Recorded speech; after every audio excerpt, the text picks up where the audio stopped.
articles that I wanted to bring forward was something that was on all of our favorites news channel, which we know is always true and honest as well, which is Fox News. And they The said most reliable source in news. the most reliable source of news. Yeah, right there with CNN. At least 181 K-12 educators charged with child sex crimes in the first half of 2022. 140 of the arrests, or 77%, involved alleged sex crimes against students, which is kind of crazy. I remember when I was in middle school here in alleged South Florida, that we had a computer teacher who used to always set the girls, the 12 and 13-year-old girls that always wore like tank tops or something like that. He would always set them towards the front of the class. And then years later, like in my 20s, maybe early 30s, there was a news story that came out that he got charged with sex crimes against kids. And then that was already a rumor that we were in school. And so I think now as an adult, like, I wonder why that nothing was ever done about that, or we didn't say anything to any of the other teachers or anything like that, because it was always like, you know, kids talking about stuff that we suspected and stuff, but we all knew that there was definitely something suspicious going on there. And I remember one time, because I was terrible in computer class, and that he had me grade the papers one time, and then I gave myself an honest grade, which was like a D. And he's like, he basically said that I could have cheated and gave myself a better grade. And I was like, in my mind, I was like, no, I can't do that. You know what I mean? I have to be, he entrusted in me to like answer all this stuff properly. Justin said that I'm bad at computers. Who would have figured? Well, Hashtag me too. That's what I have you guys for. What do I need to know it? well, let me ask you, how did that teacher give grades out? Like, I'm pretty sure none of those girls in the front that he was staring at their boobs got an F. So, well, maybe they Probably did get not. an F, but a different kind Well, of when F. I graded the papers, which was one time, they definitely would have.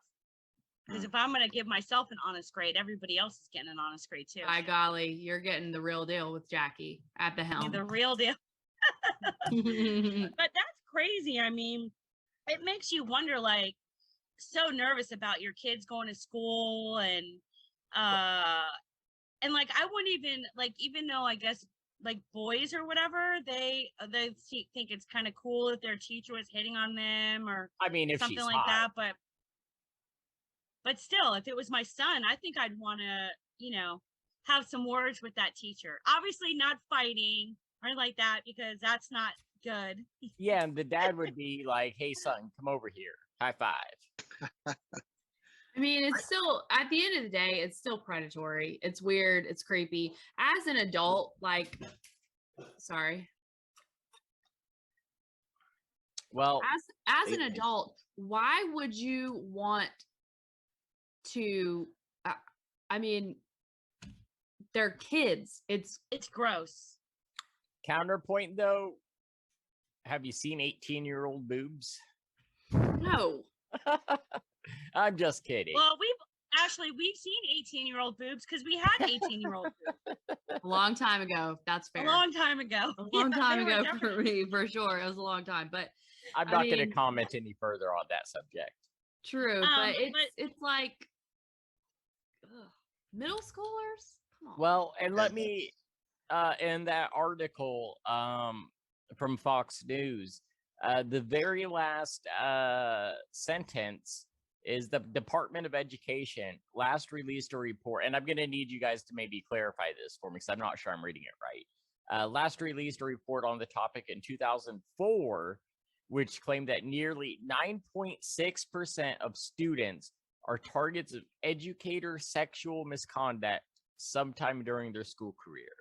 So if I'm reading that correctly, 10% of all students are sexually accosted by their teachers. Am I reading that right?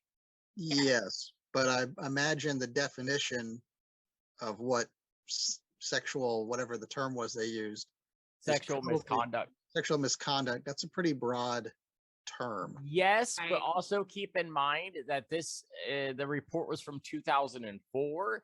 The other thing that I would say is that a lot of people may consider it inappropriate if they are kind of, let's say, like hounded into it or like bothered, pestered, or whatever. But just because someone is pestering you, to me, that does not mean that they physically are doing something to you or threatening you. That's a totally different situation. And what I would say, in my opinion, in that case, is that a lot of people have boundary issues. And that's where work needs to be done. And personally, I feel like if you as a parent, if you have an awareness of that, then you can tell and try to educate your child on A, the differences of that, but also B, like, look, if someone's pressuring you, you do not have to comply to that. You do not have to bow to that pressure, whether that happens to be, when you're in college and it may be someone that's looking to have sex with you, or if you are, in school and regular high school or something, and they're pressuring you to drink. Like, and I know that peer pressure is powerful, but to try to arm your child in a way that they are able to withstand that type of thing. Because just because someone's pestering you, that's totally different than physically forcing you to do something or threatening or harassing you. Yeah, it's important that we teach our kids to think independently, that so that they can stop and question and analyze the situation they might be in, so they don't feel like this must be the way things are, even if they don't feel right, Correct. Exactly. To teach them to trust their intuition. If you're in a situation where someone's making you uncomfortable, then believe yourself. If you're wrong, we'll deal with that later. I would rather you be wrong and safe than, than compliant or than trusting somebody or going against what you feel in your gut. Yeah.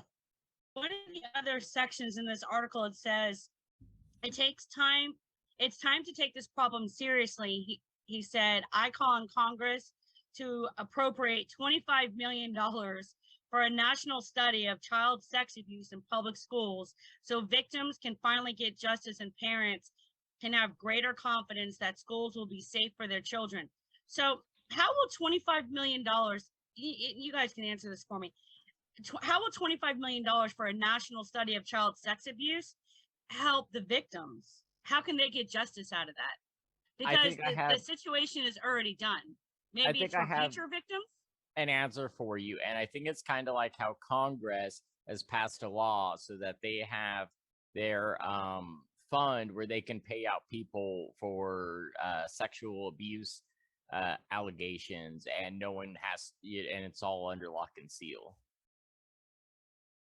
Yeah, or maybe if they do the study and they can tease out the various ways where misconduct can happen, then when somebody comes forward and they say, hey, this happened to me, they can say, well, yeah, okay, that's legitimate because it matches what we've discovered in the study, and then they can pursue legal action at that point.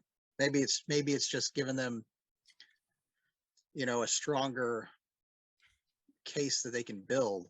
But I guarantee you it's probably more about the politicians who are commissioning the study to get more money.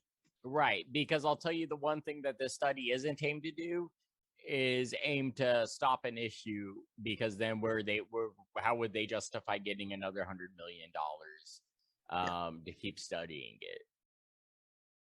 Yeah. Government, the only place where you fail upwards.